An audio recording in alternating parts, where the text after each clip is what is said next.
በአርቲስቱ ዘንድ የተነሳው ክስ ምንድነው? እግሬ መሬት አይነካም የሚለው ባለጸጋ ማን ነው?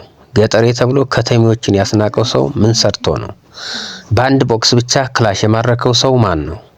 ዛሬ በእነዚህ ጉዳዮች ላይ ሰፊ የሆነ ትንታኔ ይዘን መጥተናል። ሰላም የቻናሌ ቤተሰቦች፣ ይህ አብሲኒያ መዝናኛ ነው።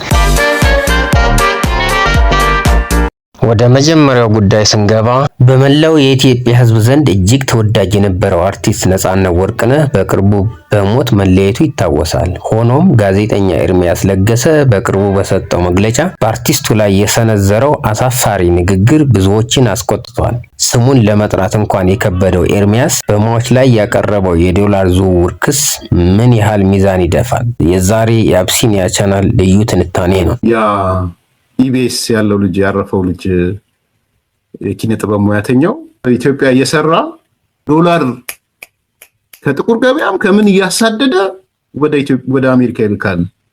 በኢትዮጵያ ባህል ከሟች ጋር አይጣሉም የሚል ትልቅ ስነ ምግባር አለ። ነጻነት ወርቅነህ ራሱን መከላከል በማይችልበት ቤተሰቡ በሀዘን ላይ ባሉበት ወቅት እንዲህ አይነት ክስ መሰንዘር ከጋዜጠኝነት ባለፈ ሰብአዊነት የጎደለው ተግባር ነው። ይህ ድርጊት በህዝብ ዘንድ ክብር የሌለው ተብሎ እንዲፈረጅ ያደርገዋል። ራሱ ኤርሚያስ ለገሰም ማለት ነው። ማንኛውም ጋዜጠኛ ወንጀልን ሲዘግብ በሰነድ ወይም በምስክር የተደገፈ መረጃ ሊኖረው ይገባል። ኤርሚያስ የዶላር ዝውውር ሲል ምንም አይነት የፍርድ ቤት ውሳኔ ወይም የፖሊስ መዝገብ ሳይጠቅስ መናገሩ ግለሰቡን በህዝብ አይን ለማጥፋት የታለመ እንጂ እውነቱን የማውጣት ፍላጎት እንዳልሆነ በግልጽ ያሳያል። ኤርሚያስ የአርቲስቱ ስም ለመጥራት መቸገሩ ወይም ፈቃደኛ አለመሆኑ አንድን ሰው በስሙ አለመጥራት ያ ሰው ያለውን አስተሳሰብ ክብር ዝቅ ለማድረግ የሚደረግ የንዑስ አእምሯዊ ጥረት ተግባር ነው። ይህ የሚያሳየው ኤርሚያስ ጥላቻው ግላዊ እንጂ ሙያዊ እንዳልሆነ ነው። የኢትዮጵያ የማህበረሰቡ የስነ ልቦና መድኃኒቶች አርቲስቶች ናቸው። ነጻነት ወርቅነህ ለዓመታት ህዝብን ሲያዝናናና ሲያስተምር የቆየ ሰው በመሆኑ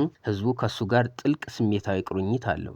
ኤርሚያስ ይህን ትልቅ ማህበራዊ ካፒታል ችላ በማለት የሰነዘረው ሂስ በራሱ በኤርሚያስ ታማኒነት ላይ ትልቅ ጥቁር ነጥብ ጥሎ ያልፋል። የአርቲስቱን ስም ከፖለቲካዊ ውዝግቦች ወይም ከጥቅም አንጻር ጋር ለማያያዝ መሞከር የኪነ ጥበብ ሰዎችን ገለልተኝነት የመጋፋት ሙከራ ነው። አርቲስት በህይወቱ በነበረበት ወቅት ያልተባለ ክስ አሁን መነሳቱ የኤርሚያስን ንግግር ለፖለቲካዊ ፍጆታ የታለመ ትኩረት መሳቢያ አስመስሎታል። ጋዜጠኝነት ድምፅ ለሌላቸው ድምፅ መሆን እንጂ ድምፁ ለጠፋ ወይም ለሞተ ሰው ክስ መደርደር አይደለም። ኤርሚያስ ለገሰ በሌሎች ላይ የዲሞክራሲና የህግ የበላይነት እንዲሰፍን ታገል የቆየ ከመሆኑ አንጻር ራሱ ግን ያለ ህግ ውሳኔ በአንድ ግለሰብ ላይ ወንጀለኛ ነው ብሎ መፍረዱ የመስፈርት መጣረስ ወይም ዳብል ስታንዳርድ መሆኑን በግልጽ ያሳያል። ስለዚህ የኤርሚያስ ለገሰን ንግግር ጠቅልል አድርገን ስናየው ስሙን ለመጥራት የከበደህ ወይም አንደበትህ ሳይሆን በውስጥህ ያለው ቅናትና ጥላቻ ነው።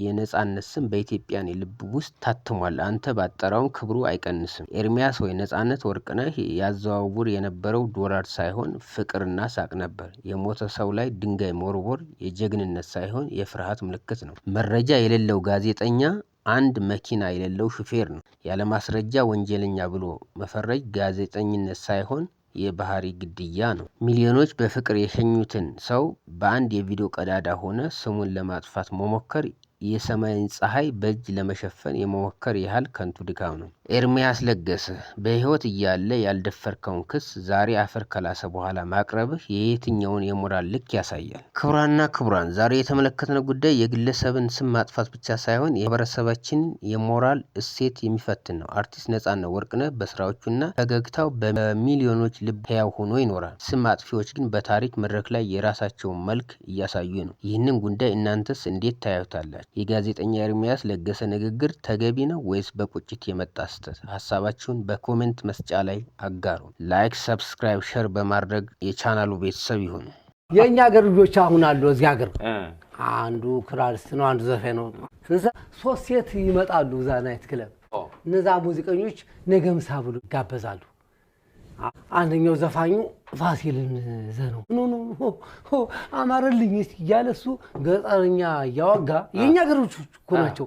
እንደሰ ሙዳችን እንትን ያስወግዳን ምን ይሉኛል ግሚቱ አለ ነው የመርጠው እሷን ለኔ እነሱ ሸጋዙና እንዴት ብዬ እንደሱ ይያሉ እነዛ ልጆች እሳት ብለ ልጆቹ ተከርብተው ወደ አንተ ማን ይወዳሉ መሰለህ? እኔን ሁለቱ እነዛ ደና ቆንጆቹ። የፋሲል ጓደኞች ገጠር አድርገው ከተሜ ለመምሰል መሞከራቸው በስነ ልቦናው ኢንኮንግረስ ይባላል። ማለትም ውስጣዊ ማንነታቸውና ውጫዊ ገጽታቸው አልተገጣጠመም ማለት ነው። ሰውነታቸውም ከተማ ቢሆንም ልባቸውና ንግግራቸው ግን ገጠር ነው። ይህ አስመሳይነት ደግሞ ሳያውቁት በራስ መተማመናቸውን ዝቅ ያደርገዋል። ምክንያቱም መደበቅ የሚፈልጉ ሚስጥር ገጠሬነታቸው ስላለ ሁልጊዜ ስጋት ላይ ናቸው ማለት ነው። ፋሲል ማንነቱን አልደበቀም። ሳይንሱ እንደሚለው ሰዎች በተለይ ሴቶች ማህበራዊ ንቃተ ህሊናቸው ከፍተኛ ስለሆነ ማስመሰልን በቀላሉ ያውቃሉ። ፋሲል እኔ ይሄው ነኝ ብሎ በራሱ ማንነት መቆሙ ከጓደኞቹ ይልቅ እውነተኛና አስተማማኝ ሆኖ እንዲታይ አድርገውታል። ሰዎች ፍጹም ለመምሰል ከሚጥሩ ሰዎች ይልቅ ድክመታቸውን ወይ ማንነታቸውን በግልጽ የሚያሳዩ ሰዎችን የበለጠ ይወዳሉ። ፋሲል ገጠር ተብሎ መጠራቱ እንደ ውርደት ሳይሆን እንደ ማንነቱ መቀበሉ ለሴቶች ማራኪ የሆነ ቀረቤታ ፈጥሮለታል። ቆንጆቹ ሴቶች ሁልጊዜ በከተማ ወጣቶች ጠበሳና ማስመሰል ይሰለቻሉ። በዚህ መሃል ፋሲል እንደ አዲስና የተለየ ነገር ሆኖ መጣ። የእሱ ንግግር፣ አረማመድና ቅንነት ከለመዱት የከተማ ፎርሙላ ውጭ ስለነበር የሴቶችን ልብ በቀላሉ ለመሳብ ችሏል።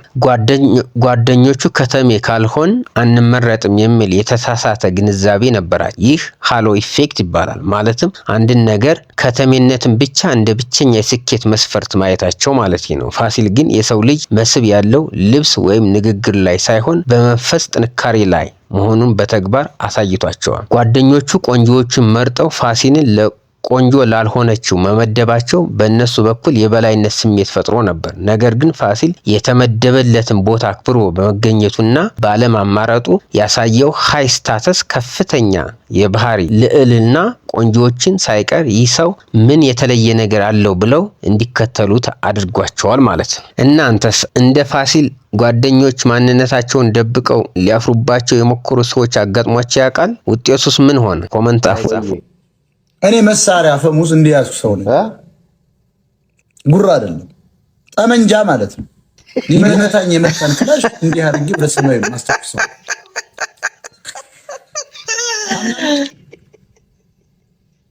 የአካባቢው ሰው ኮሮቶ ይላል። እኔ ግን ክላሽ እንዲሚዝ ነኝ።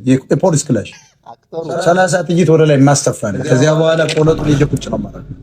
ጠመንጃ ተተኩሶ የሚሆን ለመተኮስ ተዘጋጅቶ አፈሙዙን በባዶ እጅ መጨበጥ ከፍተኛ የቃጠሎ አደጋ ያደርሳል። የጋለ ብረት ጨብጦ መሳሪያ መንጠቅ በፊልም እንጂ በገሃዱ ዓለም የእጁን መዳፍ ሙሉ በሙሉ ያጠፋል። ይህ ታሪክ ግለሰቡን ከብረት የጠነከረ ሱፐር ሂማን አድርጎ የመሳል ሳክስ ነው። ጥይት ከጠመንጃ ለመውጣት የሚወስድበት ጊዜ ከሰከንድ እጅግ ያነሰ ነው። አንድ ሰው ጣቱን በቃታ ላይ አድርጎ ሊተኩስ ሲል ቆሞ ያለ ሰው ርቆትን አቋርጦ አፈሙዙን እስኪዝ ድረስ ያለው የጊዜ ልዩነት ለሞት ይዳረጋል። ቀደምኩት ማለታቸው የሰው ልጅ የፍጥነት ልኬትን የሚጥስ ሳክስ ነው። በቦክስ አናቱን ብሎ ወረወረው የሚለው አገላለጽ በከፍተኛ ድንጋጤና አድሬናሊን ውስጥ ያለን የታጠቀ ሰው በአንድ ቦክስ ብቻ ዘርሮ መሳሪያ መቀማት ግለሰቡን እንደ ማይክ ታክሰን ያለ ጡንቻ ባለቤት ያደርገዋል። ይህም ጥንካሬን የማጋነን ሳክስ ይባላል። ከመቶ በላይ ሰው ፈርቶ በሮጠበት በመቶዎች የሚቆጠሩ ሰዎች በድንጋጤ ሲሸሹ አንድ ሰው ብቻ ቆሞ ጠመንጃ መጨበጡ በስነ ልቦና ሄሮ ሲንድረም ይባላል። ታሪኩን በሰሚው ዘንድ ታምራዊ የሚያደርገው ይህ ብቸኛው ጀግና ሆኖ የመቅረብ ሳክስ ነው። አፈሙዙን ያስኩት፣ ቀማሁት፣ በቦክስ አናቱን አልኩት የሚሉ ቅደም ተከተሎች ለትረካ ውበት እንጂ ለገሃዱ ዓለም ግጭት እጅግ የተጋነኑ ናቸው። ይህም ታሪክን በግነት ማስጌጥ ይባላል። ማንኛውም ሳክስ የራሱ የሆነ መነሻ አለው። ይህ ታሪክ ግለሰቡን እንደ ልዩ የጥበብና የጥንካሬ ባለቤት አድርጎ በመሳል በማህበራዊ ሚዲያ ላይ ትልቅ መነጋገሪያ ለመሆን የታለመ ነው። የሞጣው ታሪክ የአካባቢውን ጀግንነት ከእውነት በላይ በሆነ ሳክስ አጅቦታል ማለት ነው። ለመሆኑ እናንተ በአንድ ቦክስ ጠመንጃ የታጠቀን ሰው ዘርሮ መሳሪያ መቀማት ይቻላል ብላችሁ ታስባላችሁ? ወይስ ሞጣ ጀግና በመሆኑ ይህን አድርጎታል ብላችሁ ታስባላችሁ? እስኪ አስተያየታችሁን በኮመንት አስቀምጡልኝ። ሀብታም ማለት ነው። ኤርፖርት ውስጥ ራሱ በእግሩ መሄድ አይፈልግም። ለባለጸጋ ሰው እንደዚህ ነው። በነገራችን ላይ በነዳጅ አይደለም የሚሰራው፣ በኤሌክትሪክ አይደለም የሚሰራው፣ ነፋስ ነው የሚሰራው። በእግር መጓዝ ጉልበትና ጊዜ ስለሚወስድ በኤሌክትሪክ ሻንጣ መንቀሳቀስን እንደ ውጤታማነት ይቆጥሩታል።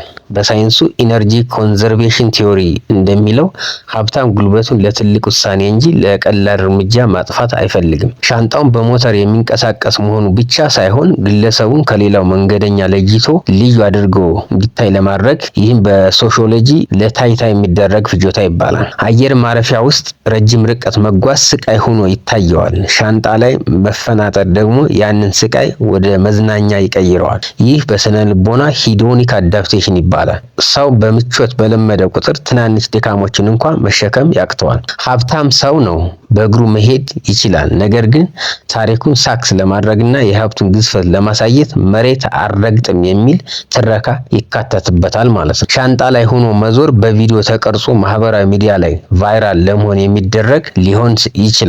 ይህም ሀብትን ከታዋቂነት ጋር ለማቆራኘት የሚደረግ ጥረት ነው። ሻንጣው ላይ ሆኖ ይሽከረከራል የሚለው ትዕይንት የሀብትን ነፃነት ይገልጻል። የፈለግኩትን ማድረግ እችላለሁ፣ በእግሬም መሄድ ካልፈለኩ ሻንጣ ይሸከመኛል የሚል የጥጋብና የቅንጦት ድብልቅ መልእክት አለው። በዚያ ላይ ሁሌ በተሽከርካሪ ላይ መንቀሳቀስ ሀብታም ከመሆን ብቻ አንጻር ሳይሆን ለጤንነትም በጣም ትልቅ የሆነ ጉዳት አለው። እናንተስ ነገ ብትበለጽጉ በእግራችሁ መሄድ ታቆማላችሁ ወይስ ሻንጣ ላይ ሆኖ መሽከርከር የሀብታም ሳክስ ብቻ ነው ብላችሁ ታስባላችሁ? ሀሳባችን ኮመንት ላይ አስቀምጡልኝ።